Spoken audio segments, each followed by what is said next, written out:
Hello everyone. आज का पहला क्वेश्चन कह रहा है कि ग्लोब पर 1 डिग्री के अंतराल पर खींची गई अक्षांश रेखाएं कितनी हैं। तो जो ग्लोब पर 1 डिग्री के अंतराल पर अक्षांश रेखाएं खींची गई हैं उनकी कुल संख्या जो है वो 179 है, 179 है। इसलिए जो ऑप्शन सी है ये बिल्कुल सही होगा। अच्छा, इनकी संख्या 179 179 कैसे होगी? तो मान लीजिए कि मैंने यहाँ पर एक ग्लोब बनाया और इसका ये उत्तरी ध्रुव है और यहाँ पर ये इसका दक्षिणी ध्रुव है और यहाँ बीच से मैंने 0 डिग्री वाली जो देशांत अक्षांश रेखा है जिसको कि भूमध्य रेखा कहा जाता है, यहाँ से मैंने 0 डिग्री वाली खींच दी। उसके बाद एक एक डिग्री पर ऐसे अगर खींचते जाएं हम, एक एक डिग्री पर यहाँ 1 डिग्री, फिर 2 डिग्री, फिर 3 डिग्री, ऐसे करते करते जब ध्रुव पर ध्रुव तक आप पहुँचेंगे तो यहाँ जो है वो 90 डिग्री हो जाएगा। कितना हो जाएगा? यहाँ पर जो है वो 90 डिग्री हो जाएगा। ठीक वैसे ही अगर दक्षिणी ध्रुव पर अगर चलते जाएं, दक्षिण की तरफ आप अगर रेखाएं खींचें तो यहाँ से अगर रेखा खींचेंगे तो ये 1 डिग्री हुई। उसके बाद फिर ये रेखा खींचेंगे तो 2 डिग्री हुई। उसके बाद ये खींचेंगे तो 3 डिग्री। ऐसे करते करते जब यहाँ दक्षिणी ध्रुव पर आप पहुँचेंगे तो ये भी जो है वो 90 डिग्री पर मिल जाएगा। कहाँ पर? 90 डिग्री पर। इसका मतलब यहाँ 0, उसके बाद 1 से शुरू होकर के 90 तक जा रहा है। मतलब कि इधर के साइड में कितनी रेखाएँ हो गई? 90। उसके बाद 0, उसके बाद यहाँ से देखेंगे फिर 1 से शुरू हो रहा है, ये 90 तक जा रहा है। तो अगर नीचे के साइड देखेंगे तो कितनी रेखाएं हो गई? तो ये भी हो गई 90 और 1 हो गई ये जो है वो भूमध्य रेखा वाली 0 डिग्री वाली, ये हो गई 1। अगर इन तीनों को जोड़ेंगे तो ये हो जाएगा, कितना हो जाएगा? ये हो जाएगा 188, 181, 181 रेखाएँ हो जाएगा। लेकिन एक बात और ध्यान देने की है कि यहाँ पर आप देखिए, यहाँ पर पोल है, यहाँ पर उत्तरी पोल है और यहाँ पर दक्षिणी पोल है। मतलब कि यहाँ पर अगर डिग्री पर आप रेखाएं यहाँ पर खींचते चले जाएंगे, लेकिन जैसे ही आप ध्रुव पर पहुँचेंगे यहाँ पर कोई रेखा नहीं होगी, बल्कि यहाँ पर एक बिंदु बन जाएगा और ये पूछ रहा है कि रेखाएं कितनी होंगी। इसका मतलब कि जो बिंदु है उसको हटाना पड़ेगा हमें। तो ये उत्तरी ध्रुव रहा और ये दक्षिणी ध्रुव रहा। 1 और 2, यहाँ से 2 घटा देंगे 181 में से, तो ये कितना हो जाएगा? ये हो जाएगा 179। इसलिए जो ऑप्शन सी है ये बिल्कुल सही हो जाएगा। और ये जो क्वेश्चन है वो बीपीएससी के टीचर एग्जाम में ये TRE 2 में पूछा गया था, पेपर फर्स्ट में। और यही सेम क्वेश्चन जो है वो बीपीएससी के प्री में भी पूछा गया था। ऐसे ही हर एक क्वेश्चन की यहाँ पर टैगलाइन आपको देखने को मिल जाएगी। और इस वीडियो में हम लोग बीपीएससी के द्वारा टीचिंग एग्जाम में जितने भी वर्ल्ड जियोग्राफी से क्वेश्चंस पूछे गए थे वो सारे के सारे क्वेश्चंस इसी तरीके से डिस्कस करने वाले हैं। और अगर ये वीडियो अच्छा लगे तो वीडियो को लाइक ज़रूर करिएगा और ये वीडियो आपको कैसी लगी आप हमें कमेंट बॉक्स में भी ज़रूर बताइएगा। नेक्स्ट क्वेश्चन, ये क्वेश्चन कह रहा है कि ओजोन छिद्र अधिक स्पष्ट होता है कहाँ पर? तो जो ओजोन छिद्र है ये पृथ्वी का जो उत्तरी ध्रुव है यहाँ पर अधिक स्पष्ट रूप से देखने को मिलता है और उत्तरी ध्रुव किसी भी ऑप्शन में नहीं दिया गया है। इसीलिए उपयुक्त में से कोई नहीं वाला जो ऑप्शन है ये बिल्कुल सही हो जाएगा।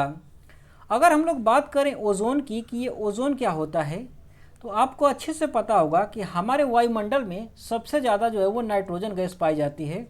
उसके बाद दूसरे नंबर पर जो है वो ऑक्सीजन गैस पाई जाती है। कौन सी गैस है? ऑक्सीजन गैस पाई जाती है, जिसमें कि ऑक्सीजन के 2 अणु जो हैं वो आपस में जुड़े होते हैं। लेकिन यही सोचिए, ये जो ऑक्सीजन के 2 अणु हैं आपस में जुड़े हुए हैं हमारे वायुमंडल में, इसमें आ करके एक और ऑक्सीजन का अणु जुड़ जाए और ये जो है वो 3 ऑक्सीजन के जब अणुओं से मिल करके बन जाता है तो इसी को जो है वो ओजोन कहा जाता है। क्या कहा जाता है? तो इसी को जो है वो ओजोन कहा जाता है। आप इसको ध्यान रखिएगा। और ये पाई कहाँ पर जाती है? तो हमारी पृथ्वी का जो समताप मंडल है, पृथ्वी का जो दूसरा लेयर है समताप मंडल का, सबसे नीचे तो क्षोभ मंडल होता है और इसके बाद ये होता है समताप मंडल। और इसी समताप मंडल में लगभग 15 किलोमीटर की मोटाई तक ये जो है वो ये पाई जाती है, O3 गैस, ओजोन पाई जाती है। और इसका काम क्या होता है? तो ये जो है वो पृथ्वी से जो UV रेज आती हैं जो कि बहुत ही हानिकारक होती हैं, जो स्किन कैंसर कर सकती हैं, उनको जो है यहीं से ये परावर्तित कर देता है O3। इसीलिए ये हमारे लिए बहुत ही महत्वपूर्ण है। लेकिन इसी के ऊपर जब अध्ययन किया गया तो पता गया कि जो उत्तरी ध्रुव है यहाँ पर ये जो ओजोन लेयर है इसकी मोटाई 15 किलोमीटर से घट करके ये जो है वो लगभग 8 किलोमीटर तक हो गई है। कितनी हो गई है? 8 किलोमीटर तक हो गई है। और इसी को जो है वो ओजोन छिद्र नाम दिया गया। क्या नाम दिया गया? ओजोन छिद्र इसी को जो है वो नाम दिया गया है, इसको आप ध्यान रखिएगा। नेक्स्ट क्वेश्चन, ये क्वेश्चन कह रहा है कि 90 डिग्री पूर्वी देशांतर पर स्थित थिम्पू का स्थानीय समय निर्धारित कीजिए जब ग्रीनविच में दोपहर के 12 बज रहे हों। अर्थात ग्रीनविच पर जो कि 0 डिग्री पर है, यहाँ पर जब 12 बज रहे हो तो इससे 90 डिग्री पूरब में स्थित जो भूटान की राजधानी थिम्पू है, यहाँ पर समय क्या हो रहा होगा वो हमें ज्ञात करना है। इसको कैसे ज्ञात करेंगे, चलिए देखते हैं। मान लीजिए कि हमारा ये वर्ल्ड मैप है, क्या है, ये हमारा वर्ल्ड मैप है और आपको अच्छे से पता होगा कि जो यूके है, ब्रिटेन है, यहीं पर एक जो वेधशाला स्थित है, इंटरनेशनल वेधशाला, यहाँ से जो देशांतर रेखा गुजरती है इसी को 0 डिग्री देशांतर रेखा माना जाता है और इसी को जो है वो ग्रीनविच रेखा कहा जाता है। इससे जो पूरब में स्थित जितने भी जगह हैं यहाँ पर जो समय है वो आगे चलता है और इससे जो पीछे स्थित जो जगह हैं यहाँ पर समय जो है वो पीछे चलता है। क्या चलता है? पीछे चलता है, जो यहाँ से पश्चिम में स्थित हैं। तो ये कह रहा है कि 90 डिग्री पूर्व में स्थित थिम्पू स्थित है। मतलब कि अगर यहाँ से देखें तो अगर मान लीजिए कि यहाँ पर थिम्पू स्थित है और यहाँ से कितनी दूरी पर है, तो ये जो है वो 90 डिग्री पर स्थित है। तो आपको अच्छे से पता होगा कि 1 डिग्री अगर दूरी तय की जाए तो इसमें जो समय का अंतर आ जाता है वो आ जाता है 4 मिनट का। कितने का आ जाता है? तो इसमें जो है वो 4 मिनट का अंतर आ जाता है। तो अगर 90 डिग्री का अंतर आएगा, 0 से 90 डिग्री का, तब कितने समय का अंतर आ जाएगा? तो गुणा कर दीजिए, 90 गुणा 4 9 36, 360 मिनट का आ जाएगा। और इसको आप क्या करिए, तो इसको जो है वो घंटे में बदल लीजिए। तो 360 में 60 से भाग देंगे तो ये कितना हो गया? 6 घंटे। कितना हो गया? 6 घंटे। मतलब कि जो थिम्पू का समय होगा वो ग्रीनविच से 6 घंटे आगे होगा। कितना होगा? आगे होगा। और ये कह रहा है कि दोपहर का 12 बज रहा होगा ग्रीनविच में, तो थिम्पू में कितना बजेगा? तो थिम्पू में जो है वो शाम के 6 बज रहे होंगे। कितना बजेगा? 6 बजेगा, क्योंकि ये 6 घंटे आगे है। इसलिए जो ऑप्शन ए है ये बिल्कुल सही हो जाएगा। नेक्स्ट क्वेश्चन, ये क्वेश्चन कह रहा है कि निम्नलिखित में से कौन सा शीत कटिबंध में आता है? कौन सा शीत कटिबंध में आता है वो हमें ऑप्शन छांटना है। तो सबसे पहली बात कि शीत कटिबंध क्या होता है, तो मान लीजिए कि ये हमारा ग्लोब है। क्या है? ये हमारा मान लीजिए कि ग्लोब है। ये उत्तरी ध्रुव है और ये दक्षिणी ध्रुव है। तो उत्तर की तरफ अगर आप देखें तो 66.5 डिग्री से लेकर के उत्तरी ध्रुव के बीच में और दक्षिण में 66.5 डिग्री से लेकर के 66.5 डिग्री से लेकर के दक्षिणी ध्रुव के बीच में ये जितना भी जगह आता है, जितना भी स्पेस आता है, इसको जो है वो शीत कटिबंध कहा जाता है। क्या कहा जाता है? शीत कटिबंध कहा जाता है। तो चलिए ऑप्शन देखते हैं। तो जो ऑप्शन ए है ये कह रहा है कि 66.5 डिग्री उत्तरी अक्षांश और उत्तरी ध्रुव के बीच स्थित। मतलब कि यहाँ 66.5 डिग्री से लेकर के यहाँ नॉर्थ तक ये स्थित बीच की दूरी को जो है वो कटिबंध कहते हैं। ऑप्शन ए कह रहा है, इसलिए जो ऑप्शन ए है ये बिल्कुल सही हो जाएगा। जो ऑप्शन बी है ये कह रहा है कि दोनों गोलार्धों में 23.5 डिग्री से लेकर के 66.5 डिग्री के बीच का जो क्षेत्र है इसको उष्ण कटिबंध कहते हैं। तो ये गलत है। क्यों? क्योंकि जो 23.5 से लेकर के 66.5 तक के जो बीच का है इसको जो है वो उपोष्ण कटिबंध कहा जाता है। क्या कहा जाता है? इसको उपोष्ण कटिबंध कहा जाता है। इसलिए जो बी है ये तो गलत हो जाएगा। जो सी है ये क्या कह रहा है कि ये कह रहा है कि दक्षिणी ध्रुव वृत्त, अंटार्कटिक वृत्त और दक्षिणी ध्रुव के बीच स्थित जो क्षेत्र है इसको शीतोष्ण कहते हैं। तो ये भी बिल्कुल सही है, क्योंकि ये जो 66.5 डिग्री है, जो 66.5 डिग्री है इसको जो है आर्कटिक वृत्त कहा जाता है। नीचे वाले को अंटार्कटिक वृत्त कहा जाता है, ऊपर वाले को आर्कटिक वृत्त कहा जाता है। तो आर्कटिक वृत्त से लेकर के और ध्रुव तक जो क्षेत्र है इसको भी शीतोष्ण कहेंगे। अर्थात ऑप्शन ए और ऑप्शन सी दोनों सही हैं। इसीलिए उपयुक्त में से एक से अधिक वाला जो ऑप्शन है ये बिल्कुल सही हो जाएगा। नेक्स्ट क्वेश्चन, ये क्वेश्चन कह रहा है कि खनिज निम्नलिखित में से किस चट्टान के स्तर में पाया जाता है। अर्थात जो खनिज होता है वो किस तरीके के चट्टान से पाया जाता है, निकाला जाता है, वो हमें छांटना है। तो सबसे पहली बात कि खनिज क्या होता है, तो पृथ्वी के अंदर से जो चीज़ें खोद करके निकाली जाती हैं, उपयोग की चीज़ें, उसी को जो है वो खनिज कहा जाता है। क्या कहा जाता है? खनिज कहा जाता है। जैसे कि पेट्रोल है, जैसे कि धातु है, जैसे कि एल्युमिनियम है, सोना है, चांदी है, ये सब चीज़ें जो है वो खोद करके निकाली जाती हैं, इसी को खनिज कहा जाता है। तो चलिए देखते हैं। तो जो ऑप्शन ए है इसमें दिया है अवसादी चट्टान। तो क्या अवसादी चट्टान से कोई खनिज पदार्थ निकाला जाता है? बिल्कुल निकाला जाता है। जो अवसादी चट्टान होती हैं यहाँ से खनिज तेल निकाले जाते हैं, जैसे कि पेट्रोलियम यहाँ से निकाला जाता है, यहाँ से प्राकृतिक गैस निकाली जाती है, और यहाँ से क्या निकाला जाता है? तो यहाँ से जो है वो कोयला भी निकाला जाता है, यहाँ से कोयला भी निकाला जाता है। इसका मतलब ये जो अवसादी चट्टान है यहाँ से खनिज निकलते हैं, इसलिए जो ऑप्शन ए है ये तो बिल्कुल सही होगा। जो ऑप्शन बी है ये कह रहा है कि ये दिया हुआ है रूपांतरित चट्टान, कि जो रूपांतरित चट्टानें होती हैं यहाँ से भी कुछ निकलता है क्या खनिज पदार्थ? तो बिल्कुल सही बात है, यहाँ से भी निकलता है। तो जो रूपांतरित चट्टानें हैं यहाँ से क्या निकलता है? तो यहाँ से आपने मार्बल का नाम सुना होगा, मार्बल देखा सुना होगा, ये जो है वो रूपांतरित चट्टान से निकलता है। इसके अलावा अगर बात करें कि नीस जो है ये भी रूपांतरित चट्टान से निकलता है। इसके अलावा क्वार्टज जो होता है, जो क्वार्टज होता है ये भी जो है वो रूपांतरित चट्टान से निकलता है। इसका मतलब जो ऑप्शन बी में रूपांतरित चट्टान दिया है इससे भी खनिज निकलता है, और ऑप्शन बी भी सही हो जाएगा।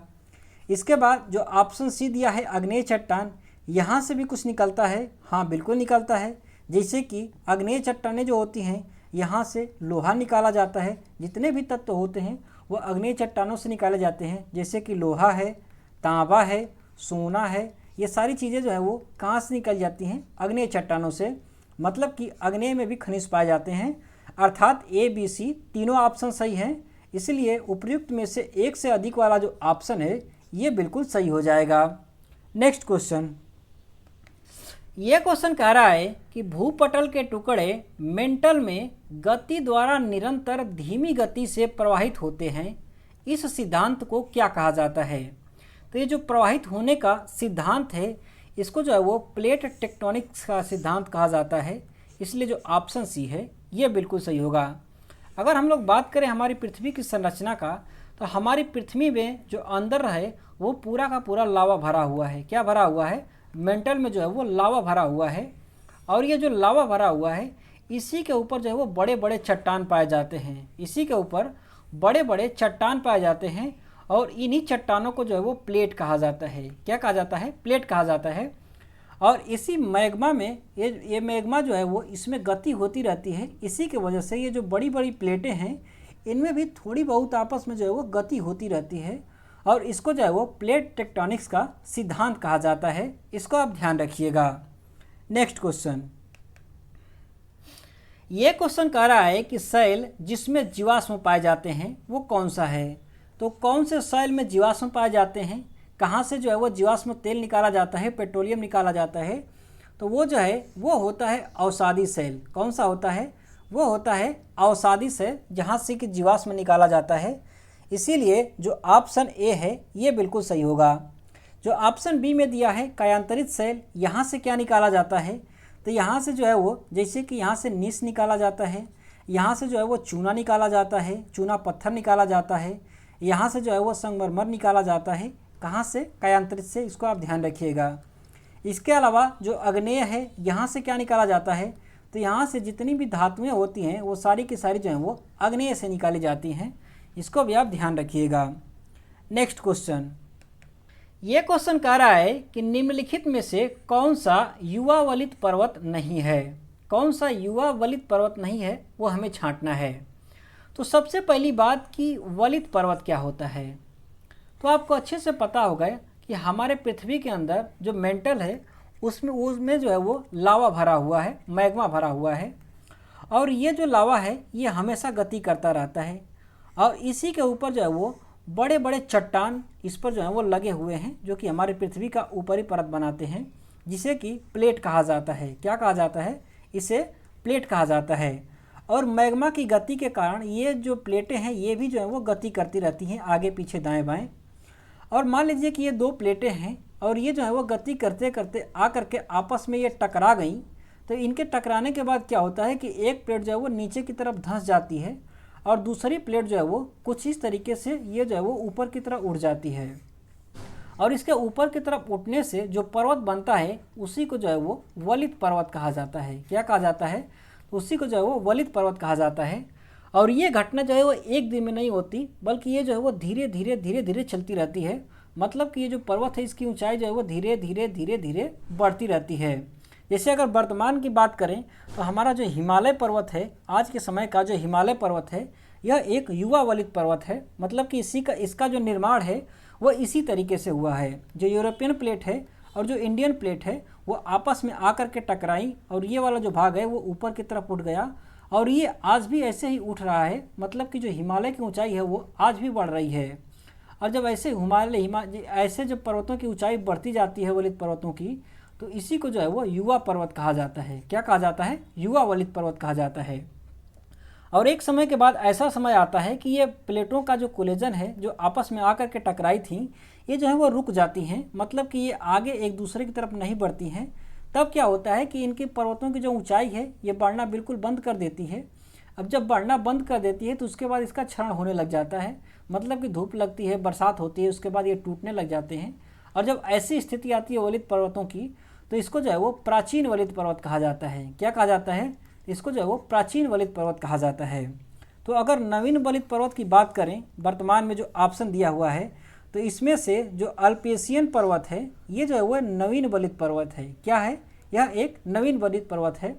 हमारे पास जो हिमालय है ये भी एक नवीन वलित पर्वत है। लेकिन अगर अरावली की बात करें जो कि राजस्थान में स्थित है, यह एक प्राचीन वलित पर्वत है। कैसी है? तो यह एक प्राचीन वलित पर्वत है। वैसे ही ये जो एंडीज पर्वतमाला है ये भी एक प्राचीन वलित पर्वत है। इसको भी आप ध्यान रखिएगा। नेक्स्ट क्वेश्चन, ये क्वेश्चन कह रहा है कि दक्षिण प्रायद्वीपीय उच्च भूमि किसका भाग है? तो जो महाद्वीपीय सिद्धांत है ये कहता है कि भारत का तो दक्षिण का उच्च प्रायभूमि है, ये जो है वो गोंडवाना लैंड का भाग है। इसलिए जो ऑप्शन ए है ये बिल्कुल सही होगा।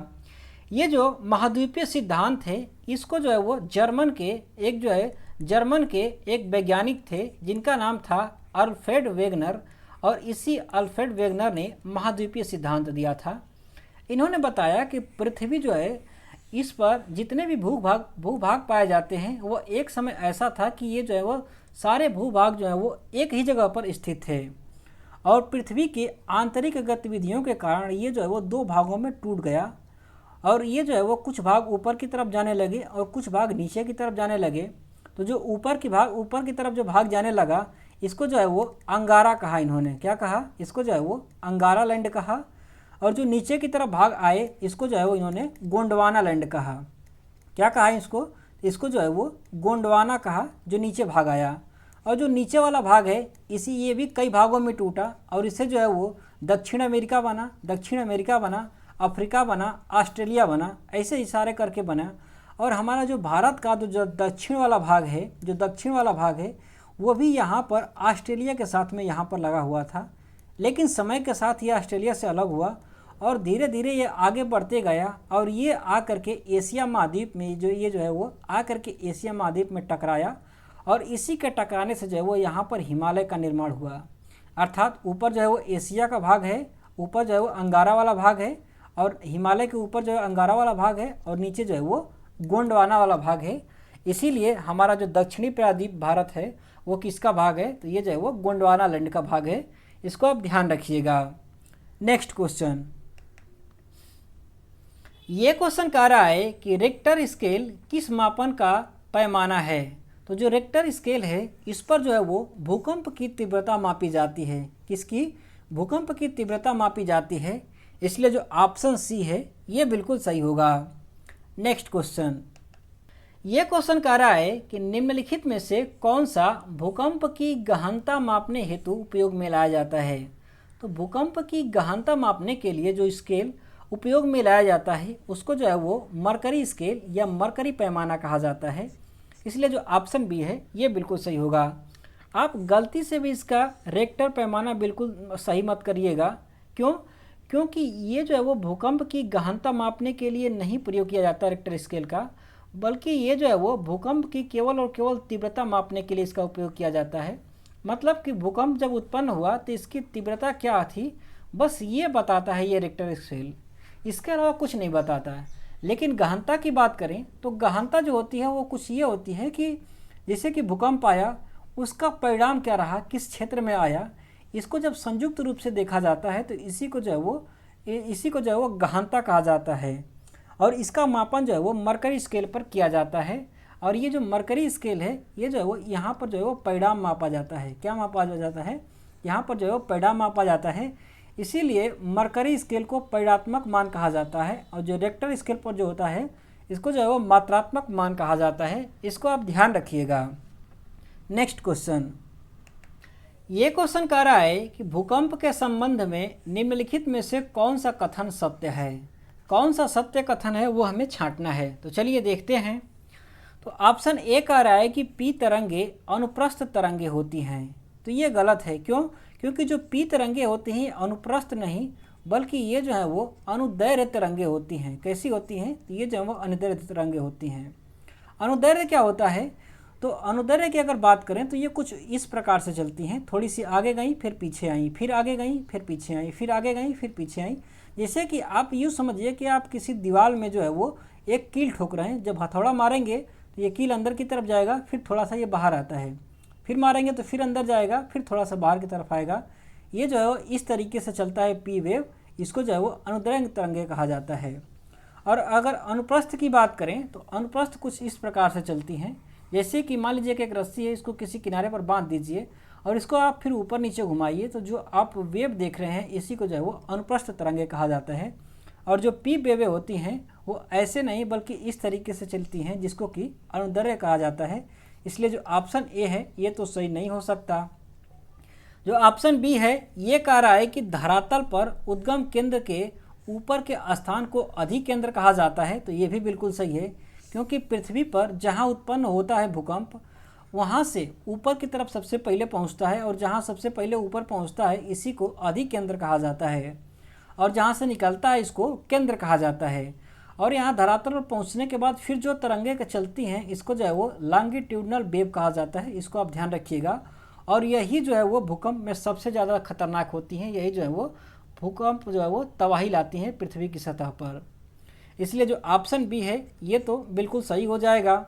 जो ऑप्शन सी है ये कह रहा है कि जानवरों के व्यवहार का अध्ययन स्थानीय लोगों द्वारा अपनाई गई भूकंप की भविष्यवाणी के लिए किया जाता है। तो ये भी बिल्कुल सही है, क्योंकि कुछ स्थानीय लोग जो हैं वो जानवरों के व्यवहार से पता लगा लेते हैं कि भूकंप आने वाला है।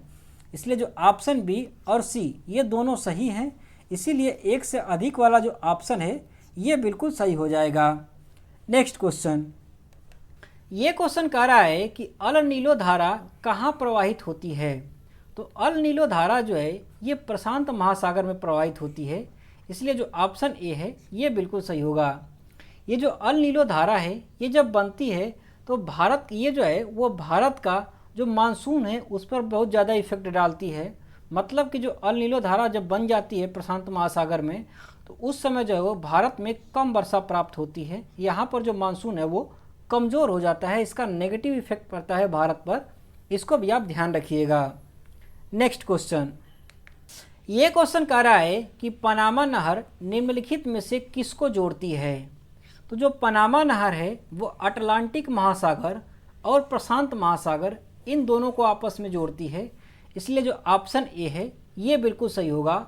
और ये जो पनामा नहर है यह जो है एक प्राकृतिक संरचना नहीं है बल्कि इसको जो है वो मनुष्य ने बनाया है। मतलब कि ये जो है वो मनुष्य के द्वारा बनाई गई है। इसको भी आप ध्यान रखिएगा। नेक्स्ट क्वेश्चन, ये क्वेश्चन कह रहा है कि वायुमंडल की किस परत का तापमान सबसे कम होता है। तो वायुमंडल में अगर देखें तो सबसे कम जो तापमान होता है वो होता है मध्यमंडल में। कहाँ पर होता है? मध्यमंडल में होता है। इसीलिए जो ऑप्शन सी है ये बिल्कुल सही होगा। अगर बात करें कि यहाँ पर औसत तापमान कितना होता है मध्यमंडल में तो यहाँ पर जो है वो -90 डिग्री सेल्सियस जो है वो औसत तापमान होता है। इसलिए जो ऑप्शन सी है ये बिल्कुल सही होगा।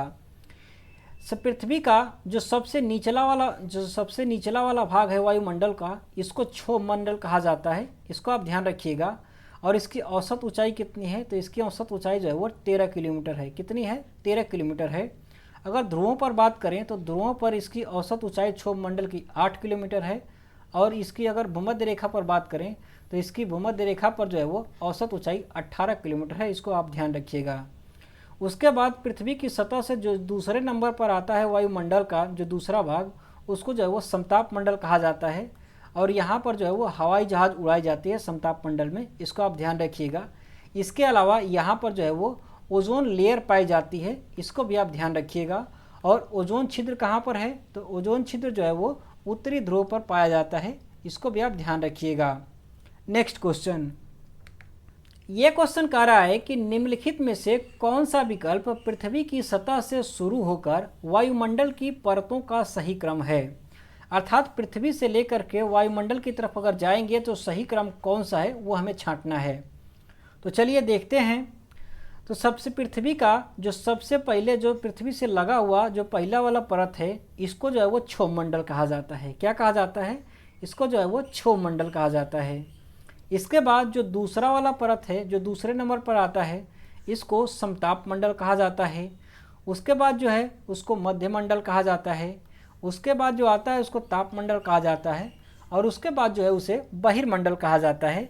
इसलिए जो ऑप्शन ए है ये बिल्कुल ध्यान रखिएगा, ऑप्शन ए जो है वो बिल्कुल सही होगा। एक बात और आप ध्यान रखिएगा कि यहाँ पर आपको हिंदी में नाम देखने को मिले हैं, लेकिन कई बार ऐसा होता है कि हिंदी वाले क्वेश्चन में भी जो नाम होते हैं उसको अंग्रेजी में दे देता है एग्जामिनर। तो आपको अंग्रेजी वाला नाम भी ध्यान रखना होगा कि जो क्षोभ मंडल होता है इसको जो है वो ट्रोपोस्फेयर कहा जाता है। क्या कहा जाता है, इसको ट्रोपोस्फेयर कहा जाता है। जो समताप मंडल होता है इसको जो है वो स्ट्रेटोस्फेयर कहा जाता है। क्या कहा जाता है, स्ट्रेटोस्फेयर कहा जाता है। जो मध्य मंडल होता है इसको क्या कहा जाता है, इसको जो है वो मीजोस्फेयर कहा जाता है। क्या कहा जाता है, मीजोस्फेयर, इसको आप ध्यान रखिएगा। उसके बाद जो समताप मंडल है इसको क्या कहते हैं, तो इसको जो है वो आइनोस्फेयर कहा जाता है। और जो बहिर्मंडल है इसको जो है वो एक्सोस्फेयर कहा जाता है। इसको भी आप ध्यान रखिएगा क्योंकि नाम जो है वो अंग्रेजी वाला कई बार देखने को मिल जाता है। नेक्स्ट क्वेश्चन, ये क्वेश्चन कह रहा है कि निम्नलिखित में से कौन सा भूमध्य सागर से भारत के उत्तर पश्चिम भाग की ओर चलता है या चलती है। तो भूमध्य सागर से भारत का जो उत्तरी भाग है इधर की तरफ जो चलता है उसको जो है वो पश्चिमी विक्षोभ कहा जाता है। क्या कहा जाता है, पश्चिमी विक्षोभ। इसलिए जो ऑप्शन ए है ये बिल्कुल सही होगा। उत्तर भारत में ठंडी के दिनों में जो बरसात होता है उसका कारण यही पश्चिमी विक्षोभ है जो कि भूमध्य सागर से चल करके आता है। और इसी के वजह से जो है वो हिमपात भी होती है, इसी की वजह से हिमपात भी होती है, इसको भी आप ध्यान रखिएगा। ऑप्शन जो बी में दिया है काल बैसाखी, इसकी अगर बात करें तो उत्तर भारत में जो गर्मी के दिनों में गरम गरम हवाएं चलती हैं जिनको कि लू कहा जाता है, यही जो लू है ये बंगाल की खाड़ी की तरफ पहुंचता है जब, और यहाँ से जो है वो मॉइस्चराइजर को ऑब्जर्व करके अब जब आगे की तरफ बढ़ता है तो ये जो है वो बंगाल की तरफ में जा करके यहाँ पर खूब भारी घनघोर वर्षा कर देता है। यहाँ पर जो है बिजली के साथ में कड़क के साथ में यहाँ पर बरसात कर देता है। तो इसी को जो है वो काल बैसाखी कहा जाता है। क्या कहा जाता है, काल बैसाखी कहा जाता है। अच्छा, इसका नाम काल बैसाखी क्यों पड़ा, क्योंकि ये वाली जो प्रक्रिया है ना ये जो है वो बैसाख महीने में पड़ती है। जो हिंदी का बैसाख महीना होता है उसी महीने में पड़ती है। और चूंकि ये काल की तरह बरसता है आकर के, बहुत तेज़ बरसात होती है, तड़क धड़क के साथ होती है बरसात, इसीलिए इसको काल कहा जाता है। और ये जो है बैसाख के महीने में होता है, इसीलिए इसको जो है वो काल बैसाखी का नाम दिया गया है। इसको भी आप ध्यान रखिएगा। नेक्स्ट क्वेश्चन, ये क्वेश्चन कह रहा है कि शीतकाल में उत्तर पश्चिम भारत में सक्रिय रहने वाला पश्चिमी विक्षोभ का उत्पत्ति स्थल क्या है। अर्थात जो पश्चिमी विक्षोभ है ये कहाँ से उत्पन्न होता है, तो ये उत्पन्न होता है भूमध्य सागर से। जो भूमध्य सागर का तटीय क्षेत्र है वहाँ से उत्पन्न होता है ये पश्चिमी विक्षोभ, और ये ठंडी के दिनों में भारत में आता है। और इसी की वजह से भारत के उत्तर भारत में जो है वो ठंडी के दिनों में भी बरसात होती है। इसको आप ध्यान रखिएगा। नेक्स्ट क्वेश्चन, ये क्वेश्चन कह रहा है कि मिट्टी का निर्माण किस प्रक्रिया द्वारा होता है। तो मिट्टी का निर्माण जो है वो अपक्षय के द्वारा होता है। किसके द्वारा होता है, अपक्षय के द्वारा होता है। इसलिए जो ऑप्शन सी है ये बिल्कुल सही होगा। अच्छा, ये अपक्षय की प्रक्रिया क्या होती है, तो मान लीजिए कि ये कोई पर्वत है। क्या है, ये कोई पर्वत है। हर रोज़ इस पर धूप पड़ रही है, धूप पड़ेगा तो जाहिर सी बात है इसमें दरारें पड़ेंगी। जब दरारें पड़ेंगी और बरसात भी होती है तो जब बरसात होगी तो इन दरारों में पानी जाएगा। जब पानी जाएगा तो दरारें जो है वो और चौड़ी होती जाएंगी, और चौड़े होकर क्या होता है कि दरारें जो है वो टूट जाती हैं। उसके बाद ये पानी के द्वारा बहा ले जाती हैं या हवाओं के द्वारा इसको जो है उड़ा ले जाया जाता है, और उसके बाद ये ले जा करके जहाँ खाली जगह मिलता है इसको जो है वो, जहाँ पर ये आगे जहाँ पर भी जाती हैं, यहाँ पर जहाँ पर भी जा करके रुक जाती हैं, वहाँ पर ये प्लेन का निर्माण करती हैं, और इसी को जो है वो मिट्टी का नाम दिया जाता है। क्या कहा जाता है? तो इसी को जो है वो मिट्टी कहा जाता है। और ये जो प्रक्रिया है इसको बनने की, इसको जो है वो अपक्षय कहा जाता है। इसको आप ध्यान रखिएगा। नेक्स्ट क्वेश्चन, ये क्वेश्चन कह रहा है कि बॉक्साइट का सर्वाधिक उत्पादक कौन है? तो बॉक्साइट जो है वो सबसे ज़्यादा विश्व में ऑस्ट्रेलिया के द्वारा उत्पादित की जाती है, इसलिए जो ऑप्शन सी है ये बिल्कुल सही होगा। अगर भारत की बात करें कि भारत में सबसे ज़्यादा किस राज्य में बॉक्साइट का उत्पादन होता है, तो भारत का जो उड़ीसा राज्य है यहाँ पर बॉक्साइट का सबसे ज़्यादा उत्पादन होता है भारत में। इसको भी आप ध्यान रखिएगा। अगर बात करें हम लोग की बॉक्साइट का कि बॉक्साइट क्या है, तो जो बॉक्साइट है वो एल्युमिनियम का अयस्क है। अब अयस्क क्या होता है? तो अयस्क जो है वो पृथ्वी के अंदर से जब कुछ भी खोद करके निकाला जाता है, जैसे कि एल्युमिनियम खोद करके निकाला जाता है, तो ये शुद्ध रूप से एल्युमिनियम नहीं निकलता, बल्कि ये जो है वो कुछ अशुद्धियों के साथ, कुछ ऑक्साइड के साथ ये जो है वो लगा रहता है, और इसको जब निकाला जाता है तो इसको जो है वो, इसी को जो है वो ओर कहा जाता है, और इसी का जो ओर है वो बॉक्साइट होता है, और इसी बॉक्साइट को शुद्ध करके जो है वो एल्युमिनियम प्राप्त किया जाता है। इसको आप ध्यान रखिएगा। तो फ्रेंड्स, इस वीडियो में बस इतना ही। बाकी के जो क्वेश्चंस बचे हुए हैं आपको नेक्स्ट वीडियो मिलेंगे, उसका लिंक आपको डिस्क्रिप्शन बॉक्स में मिल जाएगा, वहाँ से आप जा करके देख सकते हैं। ये वीडियो अगर आपको अच्छा लगा हो तो वीडियो को लाइक ज़रूर करिएगा। बाकी आपको ये कैसा लगा आप हमें कमेंट बॉक्स में ज़रूर बताइएगा। Thanks for watching, have a nice day, thank you.